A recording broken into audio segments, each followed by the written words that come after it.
आज की कहानी का नाम है फोर्थ फ्लोर। चित्रा ने एमबीए की पढ़ाई के लिए शहर से दूर एक कॉलेज में एडमिशन लिया था।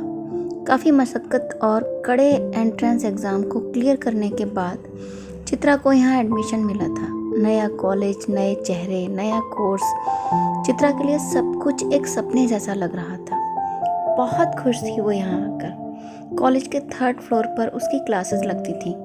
चित्रा को कॉलेज आते जाते लगभग 3 महीने बीत चुके थे। एक दिन खाली पीरियड में वह अपनी सहेलियों के साथ कॉलेज के 4th फ्लोर पर जाने लगी तो वहाँ पढ़ने वाले सीनियर स्टूडेंट्स ने उसे रोक दिया, क्योंकि वहाँ जाना सभी के लिए मना था। कहते हैं ना कि जब किसी चीज़ के लिए मना किया जाता है तो उस काम को करने की चाहत और ज़्यादा बढ़ जाती है। वही चित्रा के साथ हुआ। उसके मन में उत्सुकता बढ़ती जा रही थी कि आखिर 4th फ्लोर पर ऐसा क्या है जो सभी वहां जाने से मना कर रहे हैं। उसने ठान लिया कि वो इस राज का पर्दाफाश करके ही रहेगी। अगले दिन चित्रा जब क्लास अटेंड कर रही थी तो उसका ध्यान पढ़ाई में लग ही नहीं रहा था। वो बार बार सोच रही थी कि कैसे वो 4th फ्लोर पर जाकर पता करे कि वहाँ ऐसा क्या है जो सब वहाँ जाने के लिए मना कर रहे हैं। दोपहर के समय किसी तरह सबकी नज़रें बचाकर वह 4th फ्लोर पर पहुंच गई। वहां चारों तरफ बहुत ज़्यादा गंदगी फैली हुई थी। देखने से ही पता चल रहा था कि यहाँ बहुत समय से कोई नहीं आया है। ऊपर केवल एक कमरा था जो बाहर से बंद था। चित्रा ने उस कमरे का दरवाज़ा खोला तो वह आसानी से खुल गया। वो कमरा भी खाली पड़ा था। चित्रा को समझ नहीं आ रहा था कि आखिर ऐसा क्या है जिसकी वजह से हर कोई उसे ऊपर आने से मना कर रहा था। तभी उसे अपने प्रोफेसर मिस्टर बत्रा ऊपर जाते दिखे। उन्हें देखकर वो थोड़ा डर गई। उसने सोचा अब तो डांट पड़नी ही पड़नी है। उसे देखकर प्रोफेसर बत्रा ने हैरानी से पूछा कि चित्रा, तुम यहाँ क्या कर रही हो? चित्रा को कुछ समझ नहीं आ रहा था कि वो क्या कहे। अचानक उसके दिमाग में एक आइडिया आया। उसने कहा, सर वो मैं ना अपने एक प्रोजेक्ट के बारे में यहाँ आई थी। मैं सोच रही थी कि यहाँ इतनी खुली जगह है तो जो नया प्रोजेक्ट हम बना रहे हैं क्यों ना उसको यहाँ डिस्प्ले किया जाए। प्रोफेसर बत्रा को उसकी बात शायद पसंद आ गई। उन्होंने उसे इसकी परमिशन दे दी। साथ ही उससे कहा कि इस जगह की थोड़ी सफाई भी करवा देना। ये कहकर वो चले गए।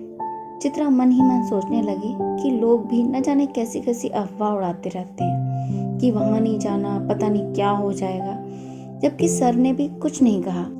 उसने सोच लिया था कि जिस प्रोजेक्ट के बारे में उसने सर से ऐसे ही झूठ बोल दिया था, अब वह सच में ऐसा एक प्रोजेक्ट तैयार करेगी और इस जगह को अच्छे से साफ करवा देगी। अपने मन में दृढ़ विश्वास के साथ अगले दिन वह कॉलेज पहुंची तो पता चला कि सभी स्टूडेंट्स को कॉलेज के डिफरेंट एरियाज़ की सफाई की ड्यूटी मिली है। चित्रा को ऐसा लगा जैसे बिन कुछ किए ही उसका काम हो गया है।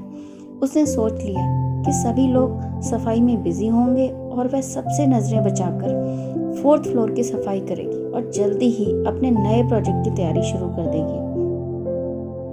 उसका दिमाग हर चीज़ की प्लानिंग बहुत स्पीड से कर रहा था। वह सबसे नज़रें बचाकर 4th फ्लोर पर पहुंच गई। सारी सफाई करने के बाद जब वह सीढ़ियों से उतर रही थी तो अचानक उसने ऐसा महसूस किया कि किसी ने उसका पैर पकड़ लिया है। उसने छुड़ाने की कोशिश की और वह लुढ़कती हुई सीढ़ियों से नीचे गिर गई। उसे तुरंत हॉस्पिटल ले जाया गया। उसका एक हाथ फ्रैक्चर हो गया था। शरीर पर भी कई जगह चोटें लगी थी। अगले दिन उसके कॉलेज के प्रोफेसर मिस्टर बत्रा उसे देखने हॉस्पिटल गए। तबीयत के बारे में पूछने के बाद प्रोफेसर बत्रा ने कहा कि चित्रा, तुम वहाँ 4th फ्लोर पर कर क्या रही थी? क्या करने गई थी आखिर तुम वहाँ? क्या तुम्हें नहीं पता कि वहाँ जाना मना है? ये सुनकर चित्रा थोड़े सत्ते में आ गई। लेकिन सर, चित्रा कुछ कहती इससे पहले ही प्रोफेसर बत्रा ने कहा, बेटा क्या तुम्हें पता नहीं है कि कई साल पहले वहाँ एक लड़की की रैगिंग की गई थी और सीढ़ियों से गिरने से उसकी मौत हो गई थी। इसलिए उस फ्लोर को हमेशा के लिए बंद कर दिया गया है और वहाँ किसी को जाने की इजाज़त भी नहीं है। तुम पता नहीं वहाँ कैसे पहुँच गई? चित्रा एकदम बोल पड़ी, लेकिन सर आपने ही तो मुझे वहाँ नए प्रोजेक्ट को शुरू करने की परमिशन दी थी और वहाँ की सफाई की भी। आपको याद है ना सर, 19 दिसंबर को मेरे एक्सीडेंट से ठीक एक दिन पहले। लेकिन 19 दिसंबर को तो मेरी तबीयत ठीक नहीं थी और छुट्टी पर था। आज की कहानी यहीं तक। अगर आपको मेरी कहानियाँ पसंद आती हैं तो प्लीज़ उन्हें लाइक करें, मेरे चैनल को सब्सक्राइब करें और शेयर करें। और हाँ, बेल आइकन ज़रूर दबाएं जिससे मेरी नई से नई कहानियों की नोटिफिकेशन आप तक पहुंचती रहे। Thank you.